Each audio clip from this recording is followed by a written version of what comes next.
Сәлем достар, каналыма қош келдіңіздер. Бүгін сіздермен өте дәмді печенье жасайтын боламыз. Видеоны соңына дейін қараңыздар. Алдымен ыдысымызға бір жұмыртқа, сұйық май, тұз, кефир,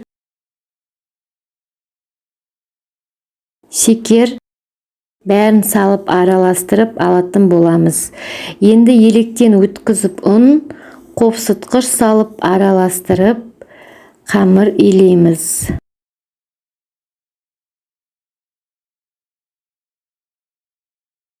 Қамырымызды басып, үстіне қант себе отырып, оқтаумен илейміз. Қамырымыз өте жұқа да, өте қалың да етпей жайып, 4 бұрышты етіп кесетін боламыз. Формаға пергамент қағазын төсеп, араларын өте жақын қылмай саламыз. Пеште 180 градуста 15 минут қойып пісіреміз. Пешті алдын ала қыздырып қоюды ұмытпаңыздар. Міне керемет дәмді печеньеміз дайын, өте жұмсақ, өте дәмді болып шықты. Жасап көруге кеңес беремін. Ұнаса лайк басып, комментарий жазып, каналыма тіркеліп кетіңіз. Ас болсын.